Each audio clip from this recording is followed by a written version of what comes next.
En 1768, dans les registres notariés d'une plantation de Louisiane française, une ligne fut rayée d'un trait si violent que la plume transperça le papier.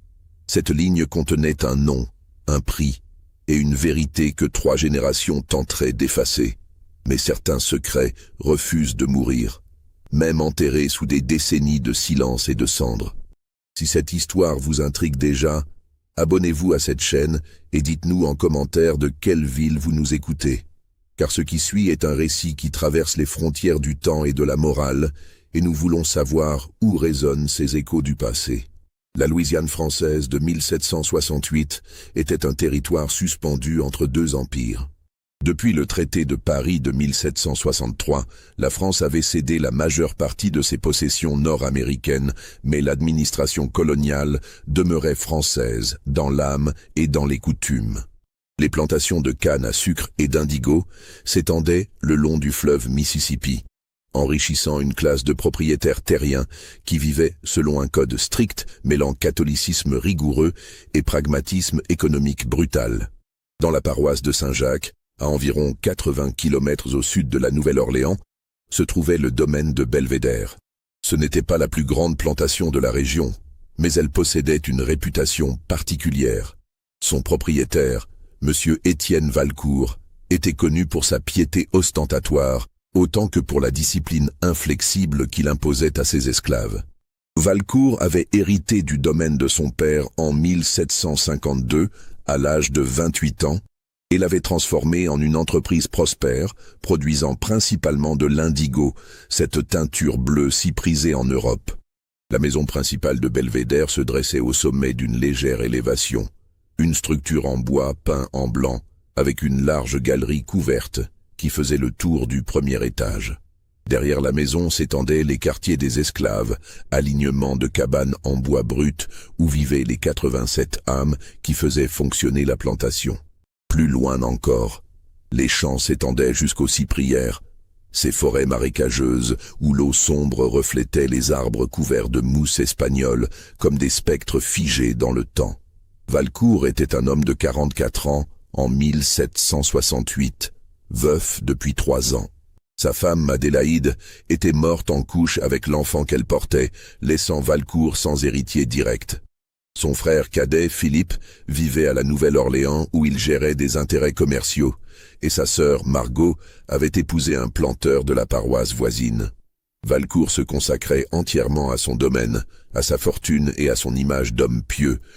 Il assistait à la messe 3 fois par semaine à la petite église en bois de la paroisse et faisait venir un prêtre jésuite pour des messes privées à Belvédère lors des grandes fêtes religieuses. La société louisianaise de cette époque était régie par le Code noir, ensemble de règlements établis sous Louis XIV et adaptés pour les colonies américaines. Ces lois définissaient le statut des esclaves comme biens meubles, tout en imposant certaines obligations aux maîtres, notamment l'instruction religieuse et des limites théoriques au châtiment. Dans la pratique, ces règlements étaient interprétés avec une flexibilité qui variait considérablement d'une plantation à l'autre.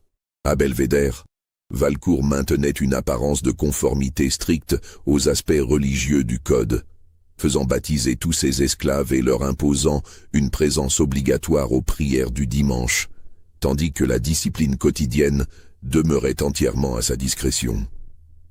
L'économie de l'indigo exigeait un travail intensif et précis. La récolte devait se faire au moment optimal, ni trop tôt ni trop tard, puis les plants étaient immergés dans de grandes cuves où commençait un processus de fermentation délicat. Les esclaves travaillaient dans l'eau stagnante jusqu'aux genoux, respirant les vapeurs nauséabondes du processus chimique, leurs mains teintées d'un bleu permanent qui marquait leurs conditions comme un stigmate visible. Beaucoup développaient des maladies respiratoires.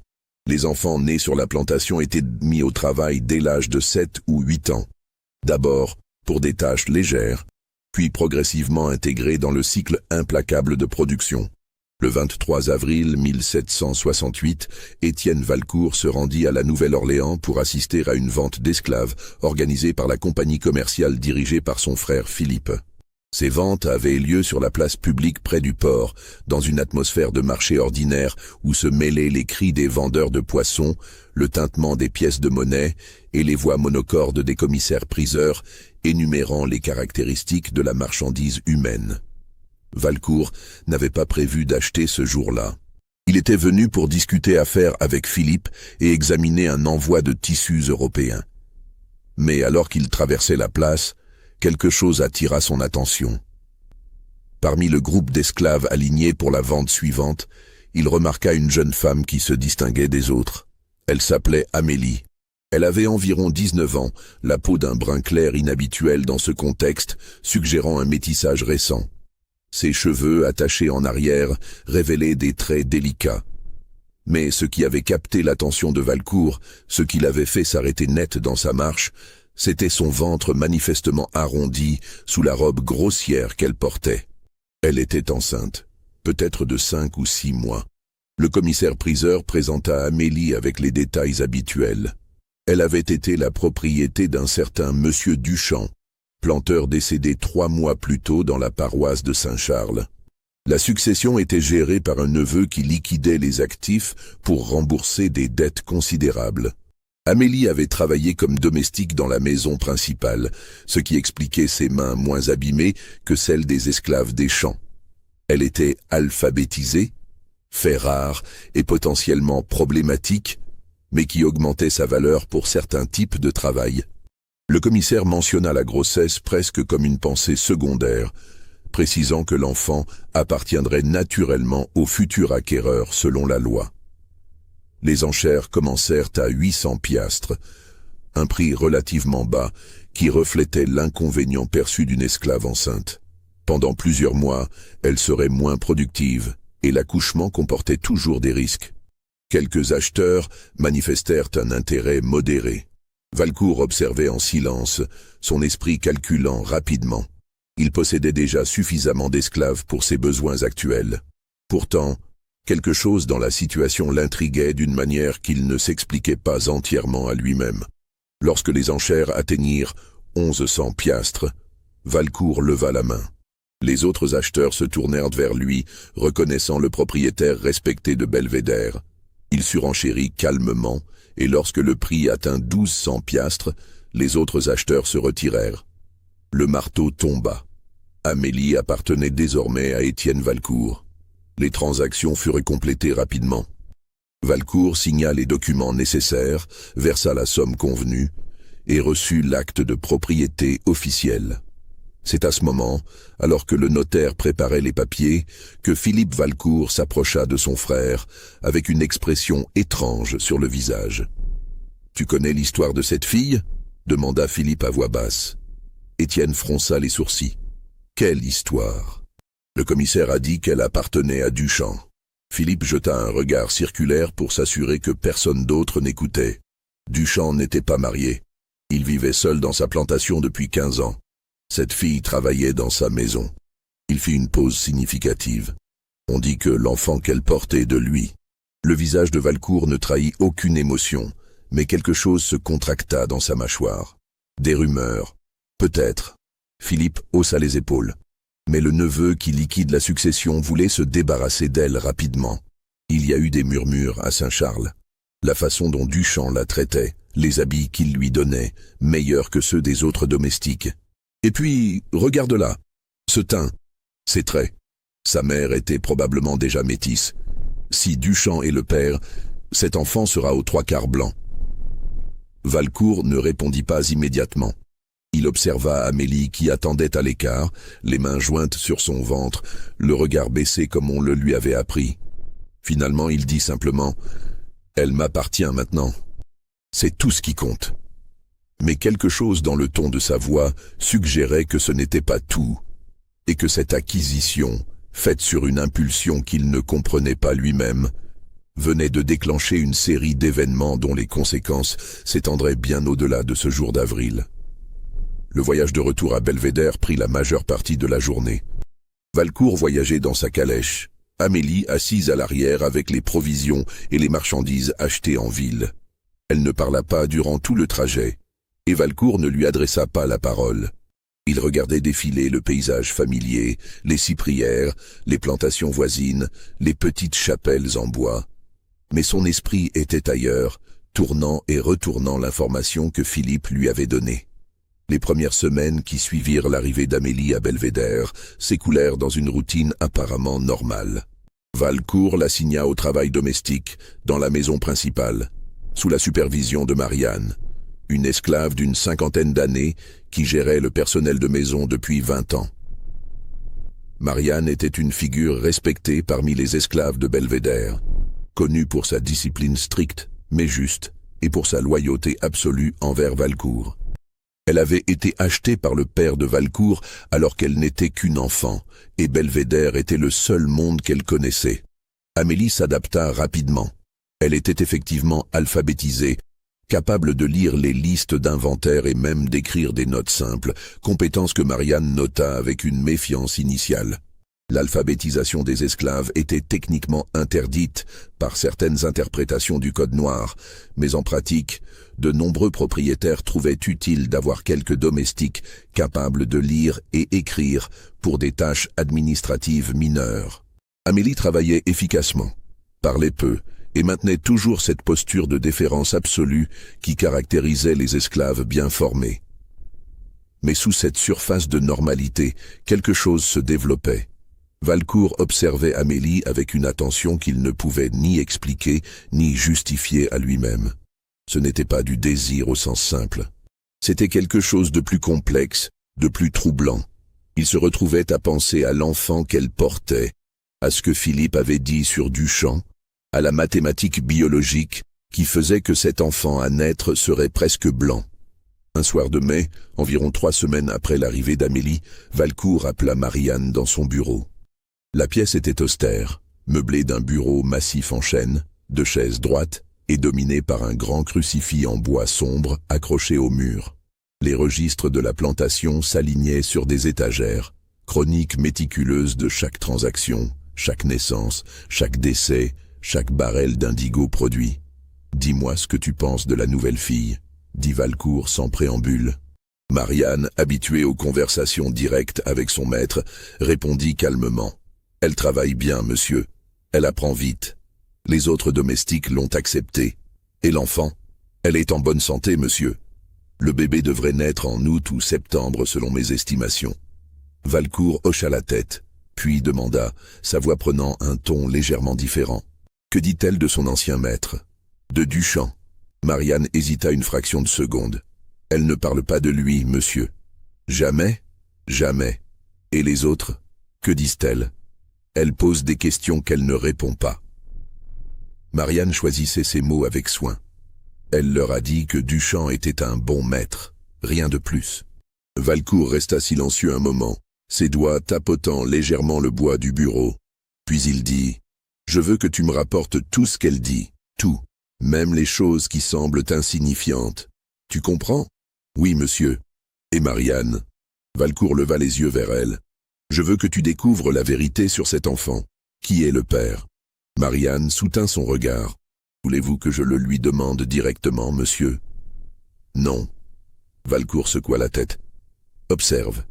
Écoute. Les femmes parlent entre elles. Elles finissent toujours par parler.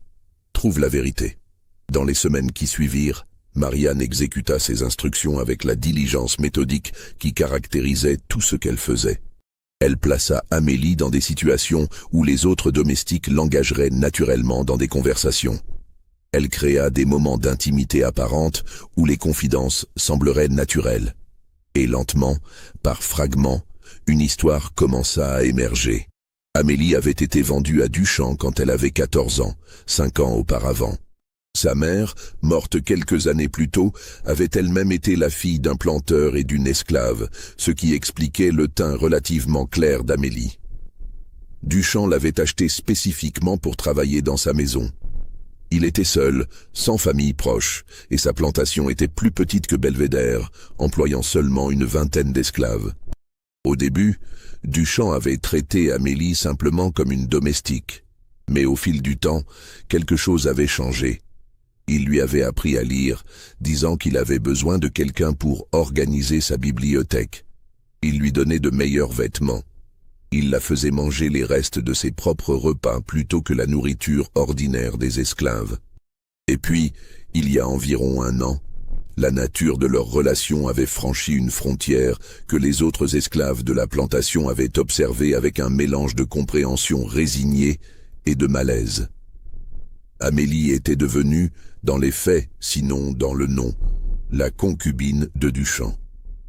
Ce n'était pas rare dans la Louisiane coloniale.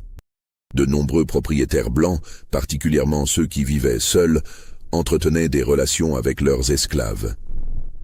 Ces arrangements existaient dans une zone grise morale et légale.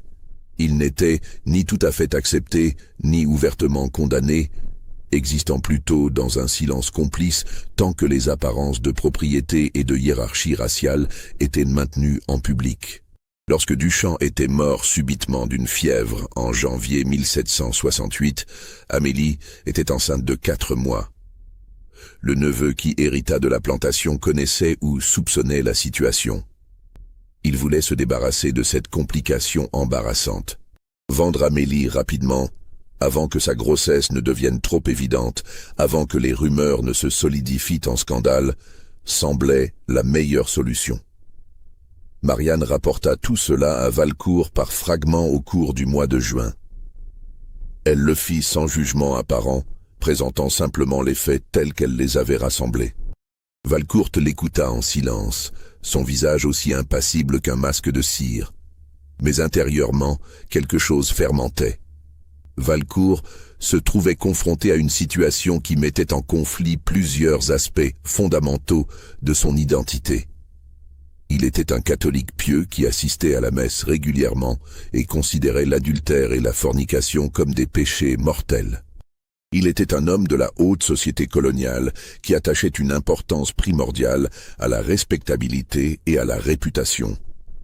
Et il était un propriétaire d'esclaves qui avait internalisé la hiérarchie raciale comme un ordre naturel et divin. L'idée qu'un homme blanc puisse entretenir une relation intime avec une esclave le répugnait publiquement, même s'il savait pertinemment que de telles situations étaient communes. Mais il y avait autre chose, quelque chose de plus sombre qu'il refusait d'examiner de trop près. Une attirance qu'il ressentait lui-même envers Amélie, non pas tant pour elle en tant que personne, mais pour ce qu'elle représentait, pour le pouvoir absolu qu'il détenait sur elle, pour la transgression que sa présence rendait possible. Au début du mois de juillet, un événement vint perturber l'équilibre précaire de Belvédère. Le père Augustin, le prêtre jésuite qui desservait la paroisse et visitait régulièrement les plantations pour administrer les sacrements, arriva pour une de ses visites périodiques. Le père Augustin était un homme d'une 60aine d'années, originaire de Bretagne, qui avait passé 30 ans dans les colonies. Il connaissait Valcourt depuis l'enfance de ce dernier et avait été le confesseur de la famille pendant des décennies. Comme il était de coutume lors de ses visites, le père Augustin célébra une messe dans la chapelle privée de Belvédère, administra les sacrements aux esclaves qui n'avaient pas encore été baptisés cette année et entendit les confessions. Valcourt se confessait toujours au père Augustin lors de ces occasions, maintenant une pratique qu'il considérait essentielle à son salut spirituel. Mais cette fois, quelque chose dans l'attitude de Valcourt troubla le vieux prêtre. Valcourt sembla hésiter, commença à parler puis s'arrêta, comme si les mots refusèrent de sortir. Finalement, dans la pénombre du confessionnal, il dit « Mon père, j'ai des pensées que je ne peux pas contrôler. Quelle nature de pensée, mon fils ?» Un long silence. Puis, des pensées concernant une des esclaves. La nouvelle, celle que j'ai achetée en avril. Le père Augustin, qui avait entendu d'innombrables confessions au cours de sa vie, reconnut immédiatement la direction que prenait cette conversation. Il répondit avec la prudence d'un homme qui comprenait les complexités morales et sociales de l'institution de l'esclavage. « As-tu agi sur ces pensées ? » « Non. » « Bien. Les pensées elles-mêmes sont une tentation, pas un péché, tant que tu ne les nourris pas volontairement et que tu ne leur permets pas de guider tes actions.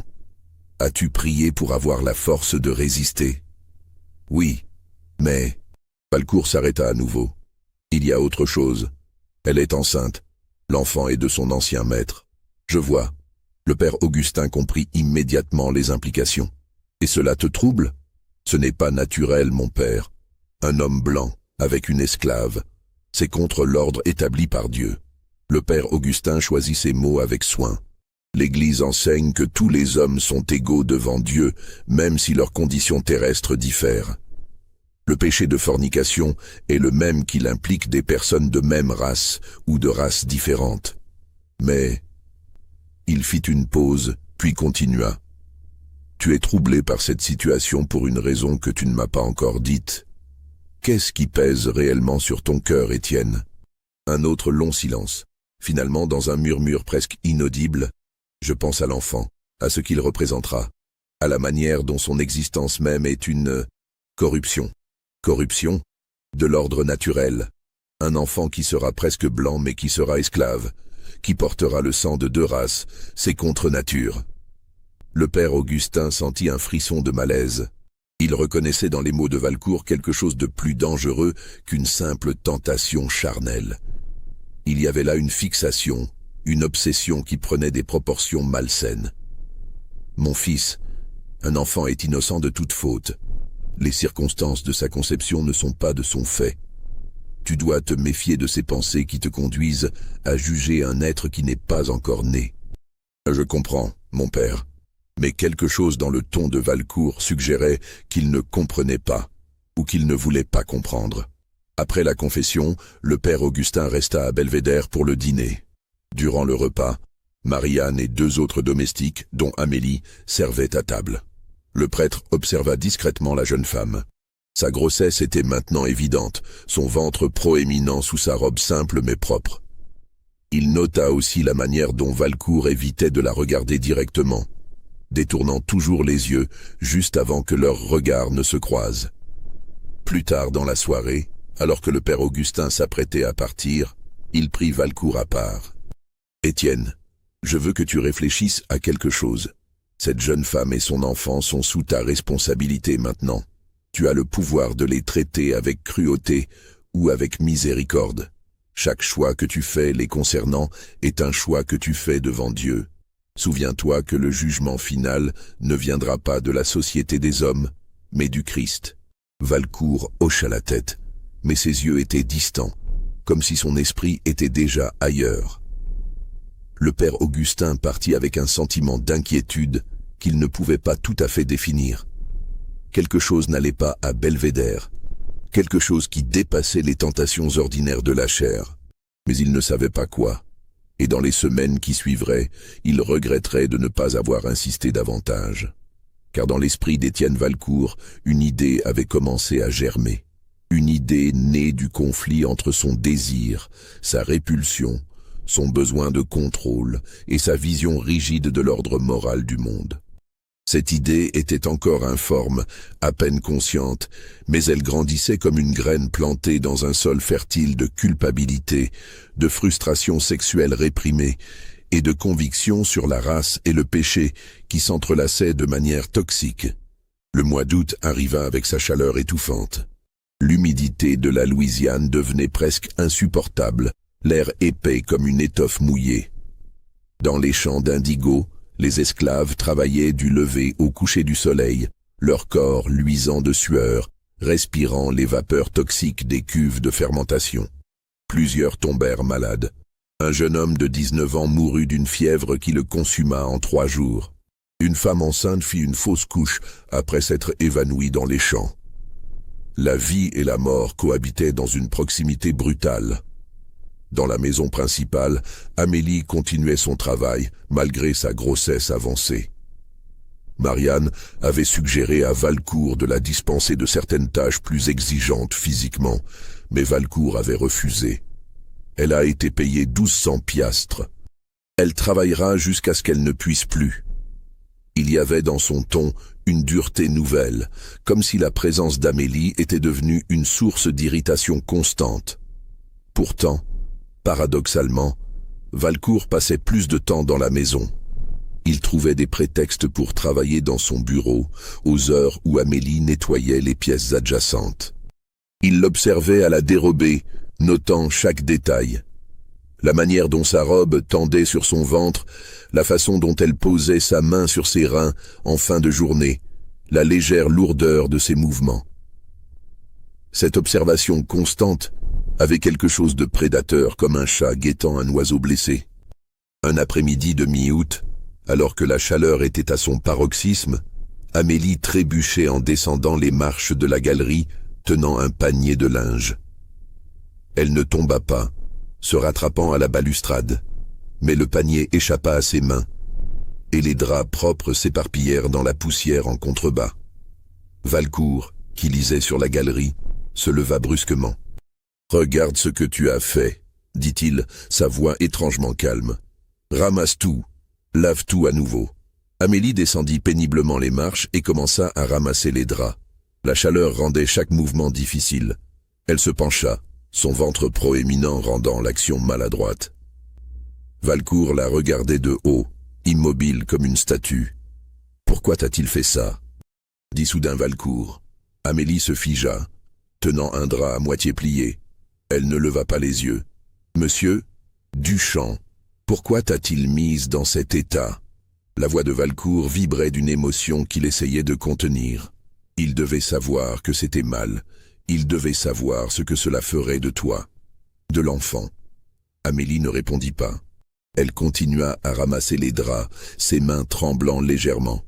« Réponds-moi quand je te parle. »« Je ne sais pas, monsieur. » Sa voix était à peine audible. Je ne sais pas ce qu'il pensait.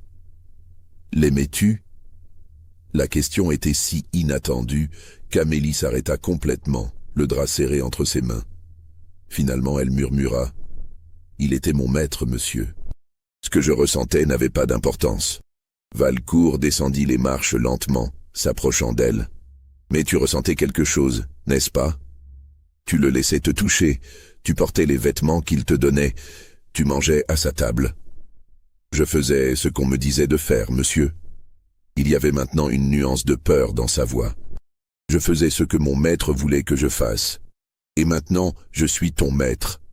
Valcourt était maintenant très proche d'elle, assez pour voir les gouttes de sueur sur son front, le pouls battant dans son cou. « Que ferais-tu si je te demandais ?» Il ne finit pas la phrase. Quelque chose dans le visage d'Amélie, peut-être la peur pure qu'il y lut, peut-être le reflet de sa propre bassesse dans ses yeux, le stoppa net. Il recula brusquement, comme brûlé. « Finis ton travail », dit-il sèchement. Puis il remonta les marches et rentra dans la maison, claquant la porte derrière lui. Amélie resta immobile pendant un long moment, le drap toujours serré dans ses mains tremblantes.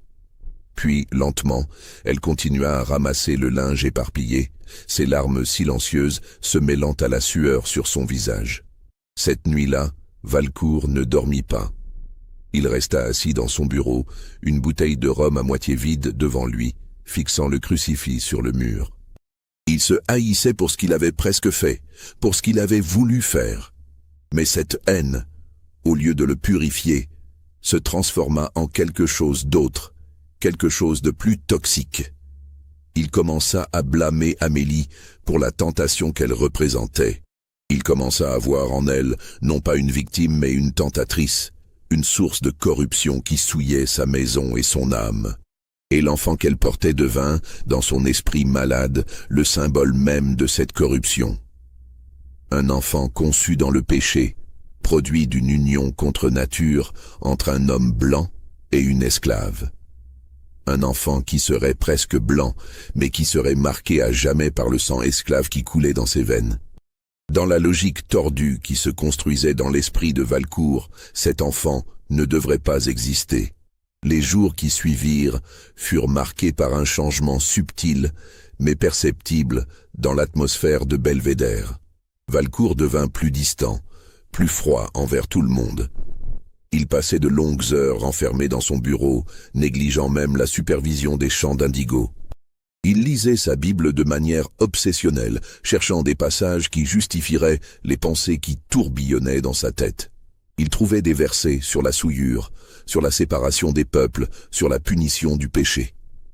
Marianne, qui observait tout avec l'attention aiguisée que donnent des décennies de survie en tant qu'esclave, sentit le danger. Elle ne comprenait pas exactement ce qui se passait dans l'esprit de Valcourt, mais elle reconnaissait les signes d'une tempête imminente. Elle essaya de protéger Amélie en la gardant aussi loin que possible du maître, lui assignant des tâches qui la tiendraient dans les quartiers des domestiques ou dans les dépendances. Mais Belvédère n'était pas assez grande pour permettre une séparation complète, et Valcourt, dans son obsession, trouvait toujours un moyen de croiser Amélie, de l'observer, de nourrir sa fixation malsaine. Le 27 août, tout bascula. Ce matin-là, Amélie ressentit les premières contractions. Elles étaient encore espacées, mais Marianne, expérimentée dans ces matières, reconnut immédiatement les signes. Le travail avait commencé. Elle installa Amélie dans une des cabanes des quartiers d'esclaves, celle qui servait traditionnellement pour les accouchements.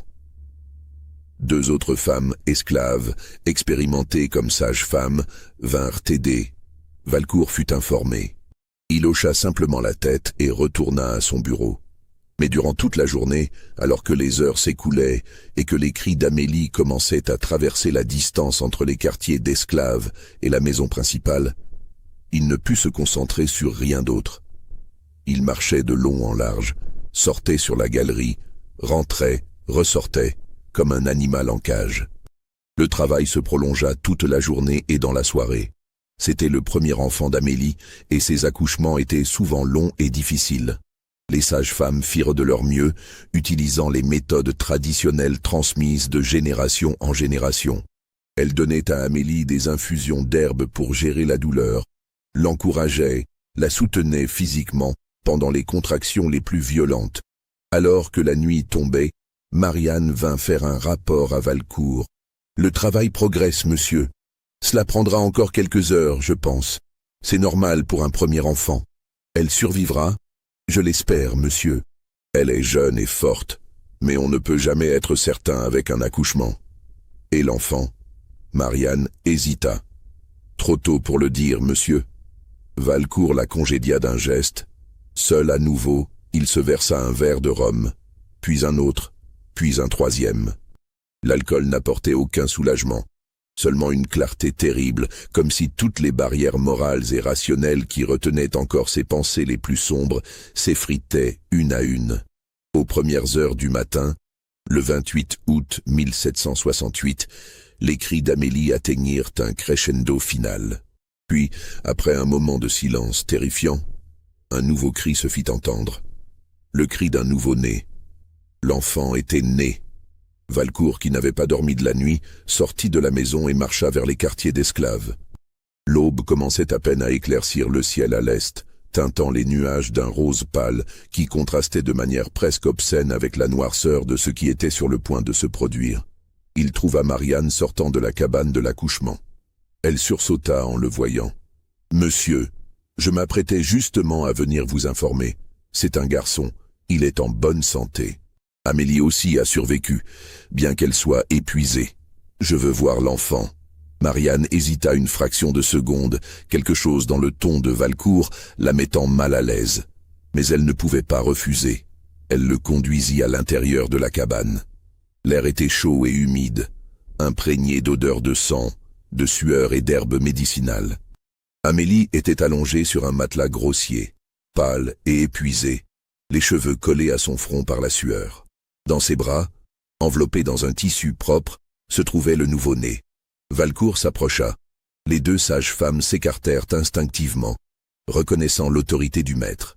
Amélie leva les yeux vers lui, et dans ce regard il y avait de la peur, mais aussi quelque chose d'autre.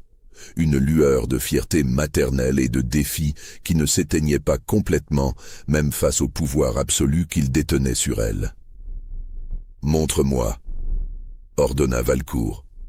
Amélie écarta légèrement le tissu, révélant le visage du bébé. L'enfant avait la peau remarquablement claire, presque aussi pâle que celle de Valcourt lui-même. Ses traits étaient délicats, ses cheveux fins et légèrement bouclés. Si on l'avait placé parmi des nouveau-nés blancs, personne n'aurait pu le distinguer au premier regard. Ce n'était qu'en connaissant son histoire, son héritage, qu'on pouvait voir ce que Valcourt voyait. Une transgression incarnée, un défi à l'ordre qu'il considérait sacré. Valcourt regarda l'enfant pendant un long moment, son visage absolument immobile. Puis il se tourna brusquement et sortit de la cabane sans un mot. Marianne le suivit, inquiète. « Monsieur ?» Valcourt s'arrêta, le dos tourné. Quand il parla, sa voix était étrangement calme, presque détachée, comme s'il discutait d'une question administrative banale. « Marianne, as-tu déjà vu un enfant aussi clair né d'une esclave ? Cela arrive, monsieur, quand le père est blanc. » Oui, un long silence. « C'est une abomination. » Marianne ne répondit pas, sentant le danger dans chaque mot. Le code noir dit que l'enfant suit la condition de la mère. Cet enfant est un esclave. Valcourt se retourna enfin, et Marianne fut choquée de voir que ses yeux étaient rouges. Soit de larmes, soit de manque de sommeil, elle ne pouvait pas dire. Mais regarde-le, il est presque blanc. Comment peut-il être esclave?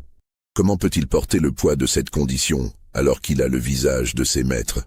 Monsieur, je ne comprends pas. Non. Valcourt secoua la tête. Tu ne peux pas comprendre.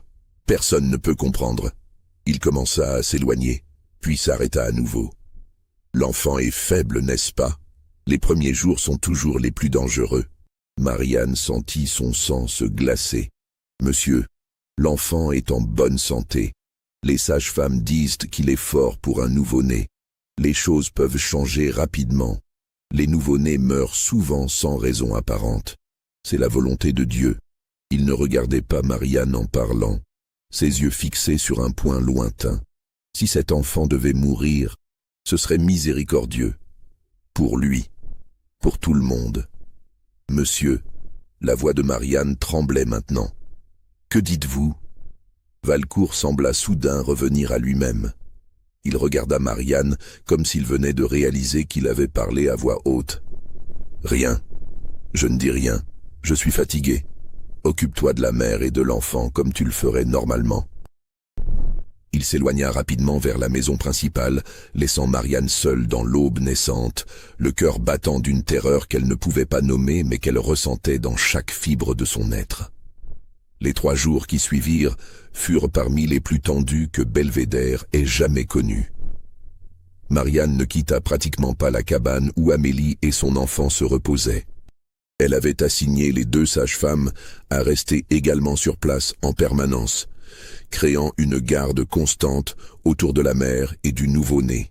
Elle n'expliqua pas pourquoi cette vigilance était nécessaire, mais les 2 femmes, qui avaient vécu assez longtemps pour reconnaître le danger même non nommé, obéirent sans poser de questions.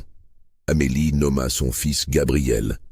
Le nom lui était venu naturellement, peut-être inspiré par les enseignements religieux qu'elle avait reçus, peut-être simplement parce qu'il sonnait bien à son oreille. Gabriel, l'ange messager. L'ironie de ce nom, compte tenu de ce qui allait suivre, ne deviendrait apparente que plus tard. Valcourt ne revint pas voir l'enfant. Il restait dans la maison principale, mais Marianne pouvait sentir sa présence comme un poids oppressant. Elle le voyait parfois sur la galerie, regardant vers les quartiers d'esclaves, immobile comme une sentinelle. Plusieurs fois, elle le vit commencer à marcher dans cette direction, puis s'arrêter, faire demi-tour, rentrer dans la maison. Le 3e jour après la naissance, le 30 août, le père Augustin revint à Belvédère. C'était une visite non planifiée. Il expliqua qu'il passait dans la région et avait pensé s'arrêter pour prendre des nouvelles. Mais Marianne, qui le connaissait depuis des années, vit dans ses yeux qu'il y avait autre chose. Le vieux prêtre était inquiet. Peut-être avait-il senti, lors de sa dernière visite, que quelque chose n'allait pas. Peut-être était-ce simplement l'intuition que donnent des décennies de ministère pastoral. Valcourt reçut le prêtre avec sa courtoisie habituelle, mais il y avait une raideur dans ses manières, une tension dans ses épaules. Ils prirent le thé sur la galerie, parlant de choses insignifiantes, la chaleur, la récolte d'indigo, les nouvelles de la Nouvelle-Orléans. Puis le père Augustin dit, d'un ton apparemment casual, « J'ai entendu dire que tu as eu une naissance récente sur la plantation. » Valcourt se raidit imperceptiblement. « Oui, il y a 3 jours. Mère et enfant vont bien? » « Oui. Dieu soit loué. » Le père Augustin but une gorgée de thé, puis ajouta, « L'enfant devra être baptisé naturellement. Je peux m'en occuper aujourd'hui si tu le souhaites. » Valcourt resta silencieux pendant un long moment. Finalement, il dit « Cela peut attendre. Le baptême ne devrait pas être retardé trop longtemps, Étienne. Tu sais que l'Église enseigne que les enfants non baptisés, s'ils devaient mourir… » Le prêtre laissa la phrase en suspens, mais l'implication était claire. Les enfants non baptisés ne pouvaient pas entrer au paradis, selon la doctrine catholique de l'époque. Ils étaient condamnés au limbe, un état d'existence séparé de Dieu pour l'éternité. Je sais ce que l'Église enseigne. La voix de Valcourt était tendue. Mais je te dis que cela peut attendre.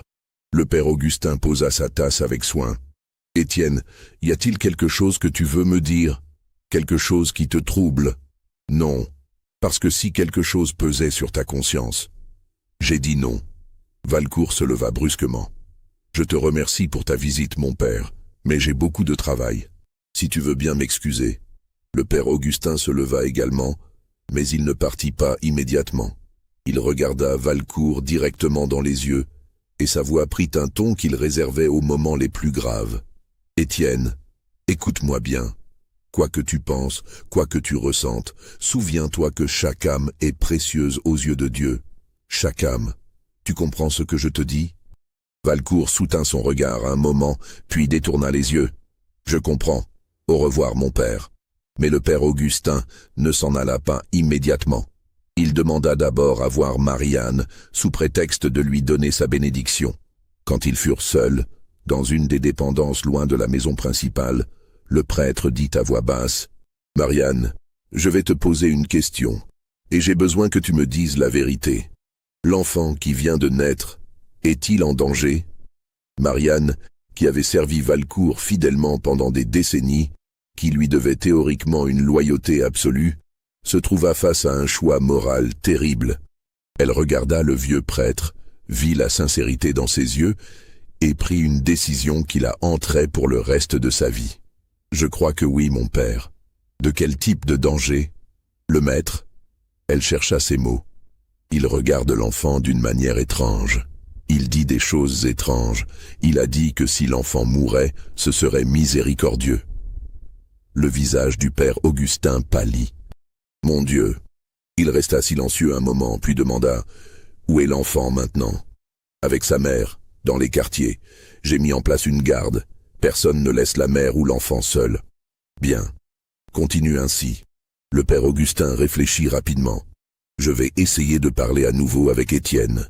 Et si je sens que le danger est imminent, je ne sais pas encore ce que je ferai. Non, mais je trouverai un moyen. Un enfant innocent ne peut pas être… » Il ne finit pas la phrase, mais Marianne comprit. Le père Augustin retourna vers la maison principale, déterminé à avoir une conversation plus directe avec Valcourt. Mais quand il arriva, il trouva la porte du bureau de Valcourt fermée et verrouillée. Il frappa. Pas de réponse. Il frappa à nouveau, plus fort. Finalement, la voix de Valcourt vint de l'intérieur, étouffée. « Je t'ai dit que j'étais occupé. Pars maintenant. » Le père Augustin resta devant la porte un long moment, son esprit tournant, cherchant une solution. Finalement, ne voyant pas d'autre option immédiate, il partit, mais pas avant de dire à Marianne « Je reviendrai demain. Si quelque chose se passe avant cela, envoie quelqu'un me chercher immédiatement. Quelqu'un en qui tu as confiance. Tu comprends ? » « Oui, mon père. » Cette nuit-là, la 4e nuit après la naissance de Gabriel, une tempête s'abattit sur la Louisiane. Ce n'était pas un ouragan, mais une de ces violentes tempêtes d'été qui transformaient le ciel en un chaos de foudre et de tonnerre, qui faisait plier les cyprès et transformait les chemins en rivières de boue. La pluie tombait si fort qu'on ne pouvait voir à 3 mètres devant soi. Dans la cabane où Amélie et Gabriel se reposaient, les 2 sages-femmes essayaient de calmer le bébé qui pleurait, effrayé par le tonnerre. Amélie le tenait contre elle, murmurant des paroles apaisantes. Marianne était également là, refusant de partir malgré l'heure tardive.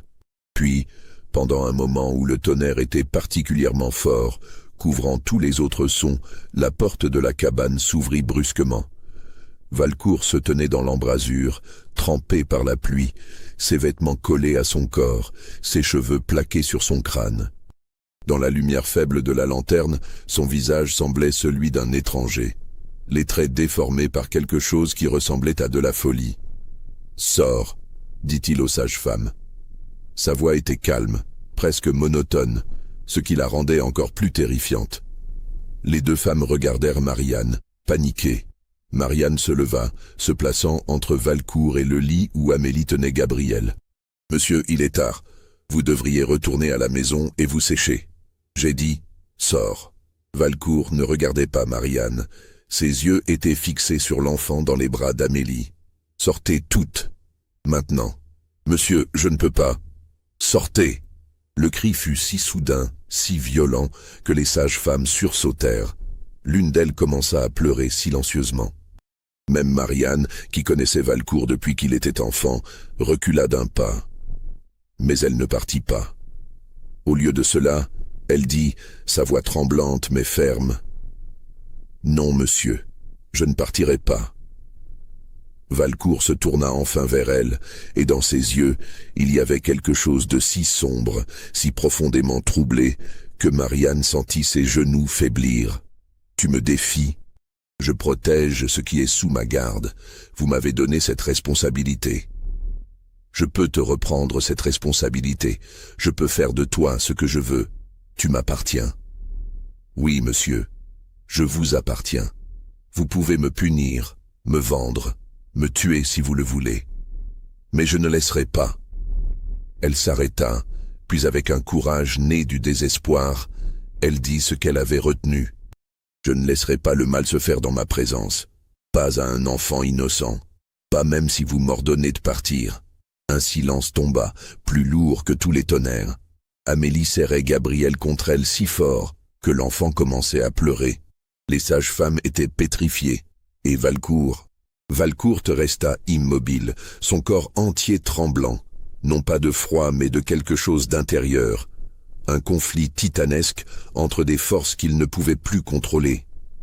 Puis, aussi soudainement qu'il était venu, il se retourna et sortit dans la tempête. La porte claqua derrière lui. Pendant un long moment, personne ne bougea. Puis Marianne s'effondra sur une chaise, ses mains tremblant si violemment qu'elle dut les serrer l'une contre l'autre pour les stabiliser. « Il va revenir », murmura une des sages-femmes. « Quand nous ne serons plus vigilantes, il reviendra. » Marianne savait qu'elle avait raison. Elle avait gagné cette bataille, mais pas la guerre. Valcourt n'abandonnerait pas. Quelle que soit l'obsession qui le consumait, elle était trop profonde, trop enracinée pour être repoussée par une simple défiance. « Nous devons partir », dit soudain Amélie. C'était la première fois qu'elle parlait depuis que Valcourt était entré. Sa voix était basse mais claire. « Gabriel et moi, nous devons partir d'ici. » Marianne la regarda, sachant que la jeune femme avait raison, mais sachant aussi l'impossibilité de ce qu'elle suggérait. « Où irais-tu? Comment? Tu es sa propriété. Si tu t'enfuis et qu'on te capture, la punition sera terrible. Ils te marqueront au fer rouge, ils te vendront loin d'ici. Et Gabriel, elle ne termina pas, mais toutes comprirent.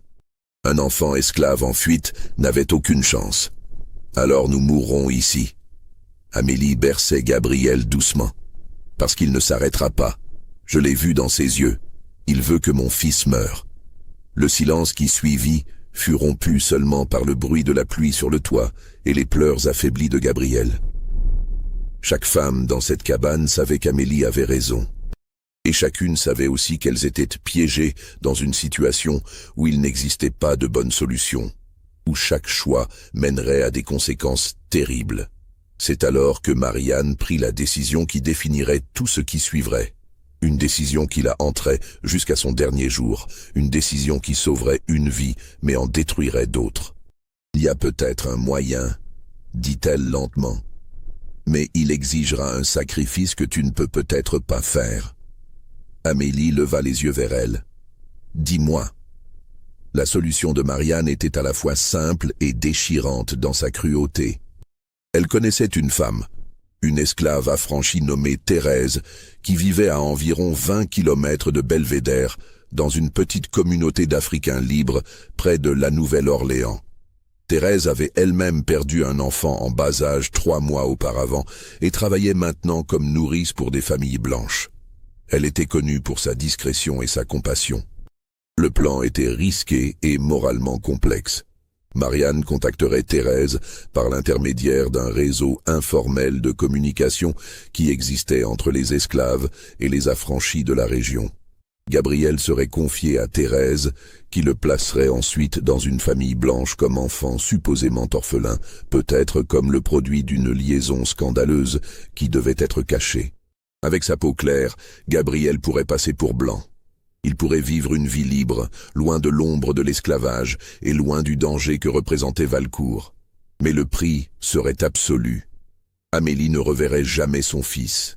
Elle ne pourrait jamais le contacter, jamais savoir ce qu'il deviendrait. Pour le monde extérieur, l'enfant devrait mourir. Un décès tragique mais pas inhabituel, une de ces nombreuses morts infantiles qui ponctuaient la vie dans les plantations coloniales.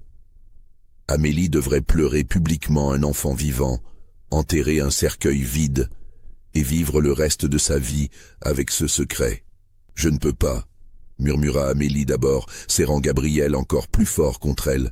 « C'est mon fils. Je ne peux pas le donner. »« Alors il mourra, » dit Marianne, sa voix étrangement dure. « Peut-être pas ce soir, peut-être pas demain, mais Valcourt trouvera un moyen, un accident. Une maladie soudaine, quelque chose que personne ne pourra prouver, mais que tout le monde soupçonnera. Et tu devras vivre avec cela, sachant que tu aurais pu le sauver. » Les heures qui suivirent furent parmi les plus longues de la vie d'Amélie. Elle berçait Gabriel, regardait son petit visage endormi, touchait ses doigts minuscules, respirait son odeur de nouveau-né. Comment pouvait-elle le laisser partir? Comment pouvait-elle vivre sans lui? Mais comment pouvait-elle le condamner à mort par son attachement? À l'aube du 31 août, Amélie prit sa décision. « Fais-le », dit-elle à Marianne, et sa voix était celle de quelqu'un qui venait de mourir intérieurement. « Sauve mon fils. » Les choses se mirent en place rapidement. Marianne utilisa un jeune esclave de confiance comme messager, un garçon intelligent et discret qui faisait parfois des courses à la Nouvelle-Orléans. Le message fut transmis. Thérèse, qui comprenait les dangers et les enjeux, accepta immédiatement. Un rendez-vous fut arrangé pour le 2 septembre, dans un endroit isolé le long de la route vers la Nouvelle-Orléans. Pendant ces 2 jours d'attente, Amélie vécut dans une sorte de transe. Elle ne quittait pas Gabriel un seul instant, le nourrissant, le berçant, chantant pour lui des chansons douces en français et en quelques mots de la langue africaine que sa mère lui avait transmise. Elle mémorisait chaque détail de son visage, chaque expression, chaque son qu'il faisait. Elle savait que ces images devraient lui durer toute sa vie. Valcourt, pendant ce temps, n'était pas revenu au quartier d'esclaves. Il restait dans la maison principale, mais Marianne sentait sa présence comme une menace constante. Elle savait qu'elle jouait un jeu extrêmement dangereux. Si Valcourt découvrait ce qu'elle planifiait, les conséquences seraient catastrophiques, non seulement pour elle, mais pour tous ceux impliqués. Le 2 septembre arriva, chaud et humide, comme tous les jours d'été en Louisiane. À midi, Marianne annonça qu'elle emmenait Amélie et l'enfant voir le père Augustin pour le baptême que le prêtre avait proposé. C'était un prétexte raisonnable, et Valcourt, quand elle l'informa, hocha simplement la tête sans commentaire. Marianne, Amélie et Gabriel partirent dans une petite charrette tirée par un mulet, accompagnée par le jeune messager qui servait de guide. Ils ne se dirigèrent pas vers l'église paroissiale, mais vers le point de rendez-vous convenu, un croisement de chemin à la lisière d'une cyprière. Thérèse les attendait. C'était une femme d'environ 35 ans, au visage marqué par les épreuves, mais aux yeux pleins de compassion. Elle avait acheté sa propre liberté 10 ans auparavant, en économisant pendant 15 ans, sou par sou, le peu d'argent que son ancien maître lui permettait de gagner. Elle comprenait ce que signifiait vouloir protéger un enfant à tout prix. Le transfert fut rapide. Amélie tenait Gabriel une dernière fois, embrassant son front, murmurant des mots que personne d'autre n'entendit. Puis, avec un mouvement qui sembla lui arracher l'âme du corps, elle plaça son fils dans les bras de Thérèse. « Comment s'appelle-t-il » demanda Thérèse doucement. « Gabriel. » La voix d'Amélie était à peine audible. Mais il ne pourra pas garder ce nom, n'est-ce pas? Non. Dans sa nouvelle vie, il aura un nouveau nom. Mais je me souviendrai qu'il s'appelait Gabriel. Je te le promets. Thérèse avait déjà préparé une histoire. Elle avait un contact dans une famille française respectée qui cherchait à adopter discrètement un enfant. La femme de la famille ne pouvait pas avoir d'enfant, et son mari avait eu une liaison avec une femme qu'il ne pouvait nommer. L'enfant devait être élevé comme le leur, un orphelin pris par charité chrétienne. Les papiers seraient falsifiés par un notaire corrompu que Thérèse connaissait. Gabriel deviendrait quelqu'un d'autre, avec un nouveau nom, une nouvelle histoire, une nouvelle vie. « Tu dois partir maintenant », dit Marianne à Thérèse avec urgence. « Chaque minute augmente le risque. » Thérèse hocha la tête. Elle regarda Amélie une dernière fois. « Il aura une bonne vie. Je ferai tout ce qui est en mon pouvoir pour m'assurer qu'il l'ait. » Puis elle partit, disparaissant dans la direction de la Nouvelle-Orléans, portant Gabriel enveloppé dans des couvertures. Amélie la regarda s'éloigner jusqu'à ce que la silhouette devienne un point minuscule, puis rien. Alors seulement elle s'effondra, ses sanglots si profonds qu'ils semblaient venir du centre même de la terre. Marianne la laissa pleurer pendant quelques minutes, puis dit, sa voix dure par nécessité, « Maintenant, tu dois te rappeler. Tu as perdu ton enfant. Il est mort ce matin, pendant que nous venions pour le baptême. Une faiblesse soudaine, quelque chose que personne n'aurait pu prévenir. Tu comprends? C'est l'histoire. C'est la seule histoire. Si tu vacilles, si tu montres le moindre doute, tout sera découvert. » Amélie hocha la tête, essuyant ses larmes avec le dos de sa main. Quand elle releva le visage, quelque chose avait changé dans ses yeux. La jeune femme douce et craintive avait disparu, remplacée par quelqu'un de plus dur, de plus âgé. Le chagrin l'avait transformée en quelques minutes. Ils retournèrent à Belvédère avec un petit cercueil que Marianne avait préparé à l'avance, rempli de pierres pour lui donner le bon poids. L'histoire fut racontée exactement comme planifié. L'enfant était mort en route, une tragédie mais pas inhabituelle. Le père Augustin fut contacté et vint administrer les derniers rites au petit corps qu'il ne vit jamais directement, le cercueil étant déjà scellé. L'enterrement eut lieu le lendemain, dans le petit cimetière des esclaves, à l'extrémité de la propriété. Une simple croix en bois marqua l'emplacement. Amélie pleura, comme on s'y attendait, mais ses larmes étaient réelles, même si leur signification était différente de ce que les observateurs imaginaient. Elle ne pleurait pas un enfant mort, mais un enfant perdu, ce qui était d'une certaine manière encore plus douloureux.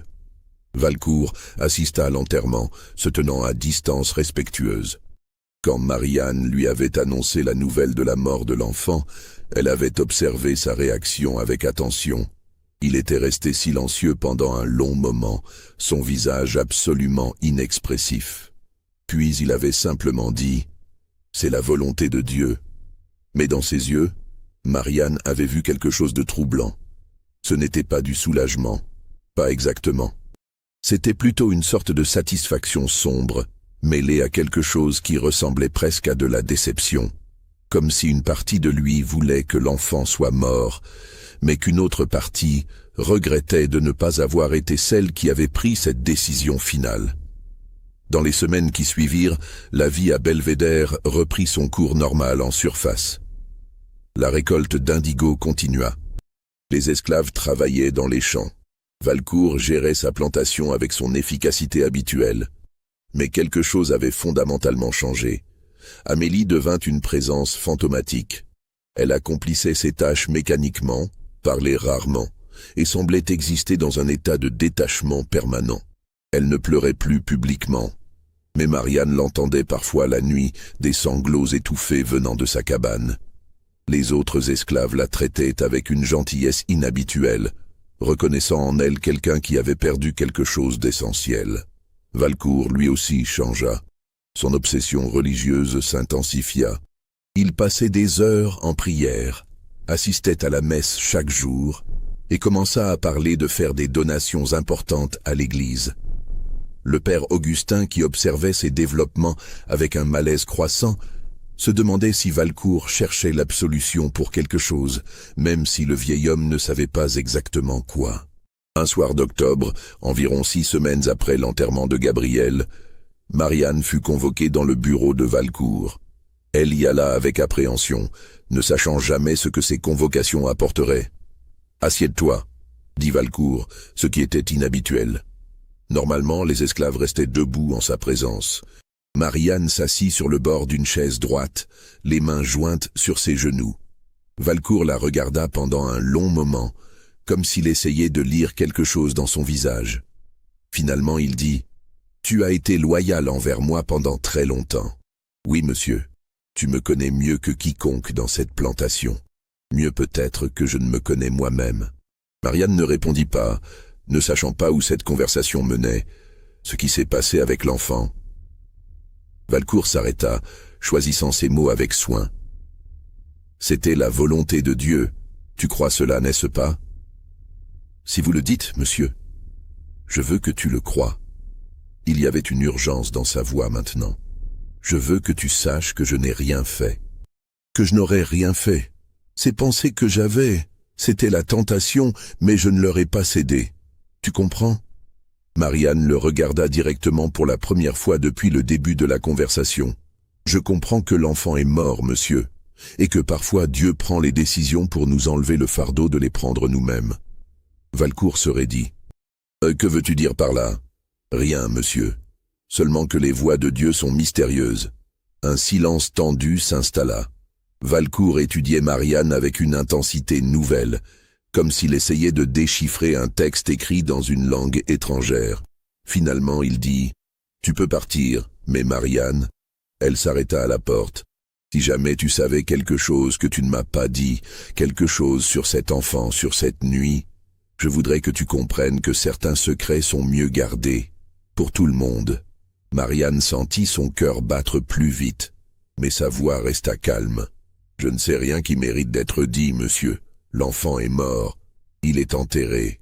C'est tout ce qu'il y a à savoir. » Elle sortit, fermant doucement la porte derrière elle.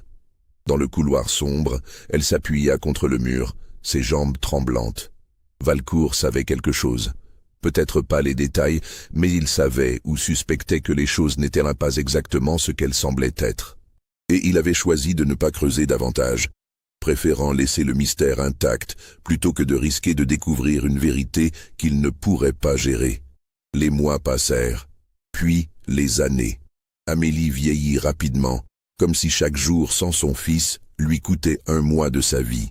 Elle ne se lia jamais vraiment avec les autres esclaves, gardant toujours une distance, vivant dans un monde intérieur que personne ne pouvait pénétrer. Valcourt la laissa tranquille après cette première année, la traitant avec une froideur distante qui était peut-être sa version de la miséricorde. En 1770, la Louisiane fut officiellement transférée à l'Espagne, bien que l'administration française continue de dominer pendant plusieurs années. En 1775, Valcourt mourut d'une fièvre soudaine à l'âge de 51 ans. Son frère Philippe hérita de Belvédère et vendit rapidement la propriété, préférant ses intérêts commerciaux en ville à la gestion d'une plantation. Amélie fut vendue avec les autres esclaves à un nouveau propriétaire. Elle avait alors 26 ans, mais en paraissait 40. Marianne, maintenant trop âgée pour le travail intensif, fut gardée comme une sorte de gouvernante honorifique, passant ses dernières années dans un relatif confort. Mais avant que Marianne ne meure, en 1780, elle fit quelque chose qui hantait sa conscience depuis des années. Elle écrivit une lettre, laborieusement, avec son écriture maladroite et phonétique apprise dans l'enfance. Elle l'adressa à Thérèse, à l'adresse qu'elle avait mémorisée 12 ans auparavant. Dans cette lettre, elle demandait des nouvelles de l'enfant. Elle ne donnait aucun détail compromettant, ne mentionnait aucun nom. Elle demandait simplement si le paquet, livré il y a tant d'années, avait atteint sa destination en toute sécurité et ce qu'il était devenu. La réponse vint 2 mois plus tard, apportée par un voyageur de passage. Thérèse écrivait que oui, le paquet était arrivé sain et sauf. Il avait été confié à une bonne famille, comme promis. L'enfant grandissait maintenant sous le nom de Louis Beauchamp. Il était élevé comme le fils d'un marchand prospère et de sa femme. Il ne savait rien de sa véritable origine. Il allait à l'école, apprenait le commerce et vivait la vie d'un jeune Français libre dans la Nouvelle-Orléans coloniale. Marianne lut cette lettre avec des larmes coulant sur ses joues ridées. Elle avait sauvé cet enfant, mais à quel prix? Amélie vivait encore quelque part, ne sachant pas que son fils était vivant, ne pouvant jamais être réuni avec lui. Gabriel devenu Louis grandissait sans jamais connaître sa vraie mère, sans savoir le sacrifice qu'elle avait fait pour lui. Était-ce le bien? Était-ce le mal? Marianne n'avait plus la force de juger. Elle brûla la lettre de Thérèse, effaçant cette dernière trace de la vérité. Puis elle mourut 3 semaines plus tard, emportant le secret dans sa tombe. Amélie vécut jusqu'en 1803. Elle avait alors 54 ans, un âge avancé pour une esclave ayant travaillé toute sa vie dans les dures conditions des plantations. Elle était passée entre plusieurs propriétaires au fil des années, chacun ne voyant en elle qu'une domestique vieillissante, efficace, mais silencieuse. Elle mourut dans son sommeil, dans une petite cabane d'une plantation près de Bâton Rouge. Les autres esclaves qui la connaissaient disaient qu'elle parlait parfois dans ses rêves, appelant un nom, Gabriel, encore et encore. Mais ils ne savaient pas qui était Gabriel. Un amant disparu, un frère vendu, un enfant mort depuis longtemps. Personne ne le savait avec certitude, et Amélie n'avait jamais expliqué. Elle fut enterrée dans un coin du cimetière des esclaves. Sa tombe marquée seulement par une pierre grossière, sans inscription. Avec sa mort disparut l'un des 3 derniers liens avec la vérité de ce qui s'était passé à Belvédère en 1768. Mais l'histoire ne s'arrête pas là. Elle ne s'arrête jamais vraiment. Car les secrets ont une manière de persister, de laisser des traces, de hanter les générations futures de manières inattendues. Louis Beauchamp, l'enfant qui avait été Gabriel, prospéra. Il devint effectivement marchand, puis investit dans l'immobilier de la Nouvelle-Orléans. Il se maria, eut des enfants, et mourut en 1832, respecté dans sa communauté. Ses descendants continuèrent à vivre en Louisiane, certains restant à la Nouvelle-Orléans, d'autres se dispersant dans d'autres États à mesure que les décennies passaient. Aucun d'entre eux ne sut jamais la vérité sur leurs origines. Ils vivaient comme des Blancs, se mariaient avec des Blancs et transmettaient leur nom et leur héritage, sans savoir qu'il y avait du sang africain dans leurs veines, si dilué que physiquement il était invisible, mais présent néanmoins. Cette ironie aurait sans doute troublé Étienne Valcourt s'il l'avait connu. L'enfant qu'il avait voulu voir mort, l'enfant dont l'existence même représentait pour lui une corruption de l'ordre naturel, avait non seulement survécu, mais avait prospéré, transcendant les barrières raciales qu'il considérait comme inviolables. Les registres de la plantation Belvédère, méticuleusement tenus par Valcourt pendant des années, furent dispersés après la vente de la propriété. Certaines pages furent perdues, d'autres endommagées par l'humidité et les insectes. Mais une page subsista, conservée par hasard dans les archives notariales de la paroisse de Saint-Jacques. C'était la page datée du 23 avril 1768. Elle contenait une seule ligne, écrite de la main nette de Valcourt. Achat esclave. Amélie, 19 ans, domestique, enceinte, environ 5 mois, ancienne propriété Duchamp Succession, prix 1200 piastres. En dessous, d'une écriture différente, peut-être ajoutée plus tard par quelqu'un d'autre, il y avait une note marginale presque illisible. Enfant né août, décédé septembre, enterré cimetière esclave Belvédère. C'était tout. 2 lignes dans un registre poussiéreux. Les seules traces documentaires d'une histoire qui avait changé le cours de plusieurs vies. Qui avait posé des questions sur la morale, la race, le pouvoir et le sacrifice, qui ne pouvaient jamais avoir de réponse simple. Si vous cherchiez dans les archives aujourd'hui, vous pourriez peut-être trouver ces documents, si vous saviez où chercher. Vous pourriez retracer l'achat d'Amélie, la naissance et la mort supposée de son enfant. Vous pourriez même, avec beaucoup d'efforts, retrouver les descendants de Louis Beauchamp, qui vivent maintenant dispersés à travers l'Amérique, ne sachant rien de cette histoire. Mais vous ne pourriez jamais prouver la vérité de ce qui s'est vraiment passé. Vous ne pourriez jamais démontrer que l'enfant enterré dans ce cimetière d'esclaves n'était qu'un cercueil de pierre. Vous ne pourriez jamais établir avec certitude que Gabriel et Louis Beauchamp étaient la même personne.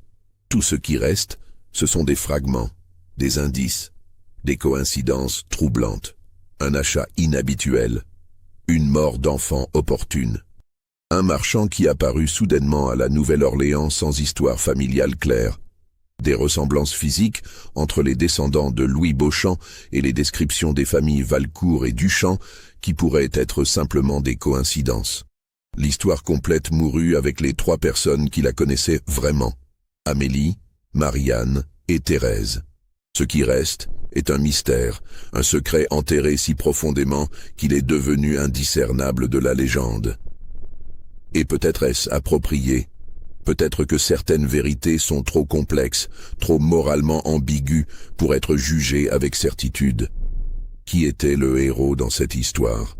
Marianne, qui avait trahi son maître pour sauver un enfant. Amélie, qui avait sacrifié son bonheur maternel pour la vie de son fils. Thérèse, qui avait risqué sa propre sécurité pour aider des étrangers. Ou même Valcourt, qui dans ses derniers moments avait choisi de ne pas enquêter sur ses soupçons, préférant laisser le mystère intact. Et qui était le méchant? Valcourt, certainement, avec ses pensées meurtrières et son obsession toxique. Mais était-il entièrement responsable? N'était-il pas lui-même un produit de son époque, de ses croyances, d'un système qui déshumanisait les autres et corrompait ceux qui détenaient le pouvoir? Les vrais méchants n'étaient-ils pas les institutions qui permettaient à un homme de posséder d'autres êtres humains, de contrôler leur vie et leur mort avec une autorité presque divine? Ces questions n'ont pas de réponse facile. Et c'est peut-être pour cela que cette histoire, vraie ou partiellement vraie ou complètement inventée, continue de résonner. Elle nous force à confronter des réalités inconfortables sur le pouvoir, la race, la moralité et les choix impossibles que les gens doivent parfois faire quand ils vivent dans des systèmes profondément injustes. Quelque part dans les archives de la Nouvelle-Orléans, il pourrait y avoir d'autres documents. Peut-être une lettre oubliée, un journal intime, un registre de baptême avec un nom rayé et remplacé par un autre. Peut-être que la vérité attend d'être découverte par quelqu'un avec assez de patience et de détermination pour assembler les fragments. Ou peut-être que la vérité est déjà perdue pour toujours, consumée par le temps, l'humidité, les incendies, les guerres et le simple désir humain d'oublier les choses trop douloureuses à se rappeler. Ce que nous savons avec certitude, c'est qu'en 1768, un homme nommé Étienne Valcourt acheta une esclave enceinte pour 1200 piastres. Nous savons qu'elle donna naissance à un fils. Nous savons que cet enfant fut déclaré mort 6 jours après sa naissance. Et nous savons que toutes les personnes directement impliquées dans cette histoire emportèrent leurs secrets dans leur tombe. Le reste, tout le reste, n'est que spéculation. Mais c'est une spéculation qui nous oblige à nous demander combien d'autres histoires comme celle-ci existent dans les registres poussiéreux de l'histoire. Combien d'autres secrets sont enterrés sous des pierres sans nom dans des cimetières oubliés. Combien de personnes vivant aujourd'hui portent en elles des histoires dont elles ne soupçonnent même pas l'existence, des histoires de sacrifice, de survie, de transformation et de secrets qui ont façonné qui elles sont sans qu'elles ne le sachent jamais. Voilà l'histoire telle qu'elle peut être reconstituée à partir des fragments qui subsistent. Est-ce que cela s'est vraiment passé ainsi? Les documents suggèrent que quelque chose d'inhabituel s'est produit à Belvédère en 1768. Mais la vérité exacte reste enfouie dans le passé. Qu'en pensez-vous? Croyez-vous que Gabriel a survécu? Que l'enfant dans ce cercueil n'était qu'un leurre? Ou pensez-vous que la mort était réelle et que le reste n'est qu'une histoire que les esclaves se racontaient pour trouver un peu d'espoir dans leur existence difficile? Dites-nous ce que vous en pensez dans les commentaires ci-dessous. Si cette histoire vous a troublé, si elle vous a fait réfléchir sur les complexités morales du passé et leurs échos dans le présent, abonnez-vous à cette chaîne. et partager cette histoire avec ceux qui apprécient les mystères historiques qui nous forcent à confronter les vérités inconfortables sur notre passé collectif. Car au final, que l'histoire de Gabriel soit vraie ou non dans ses détails exacts, elle représente une vérité plus large sur d'innombrables vies vécues dans l'ombre de l'esclavage. Des vies qui résistaient, survivaient et trouvaient des moyens de protéger ce qui leur était le plus cher, même quand le monde entier semblait conspirer contre elles. Ces histoires méritent d'être racontées, même quand, peut-être surtout quand, nous ne pouvons jamais être entièrement certains de leur vérité.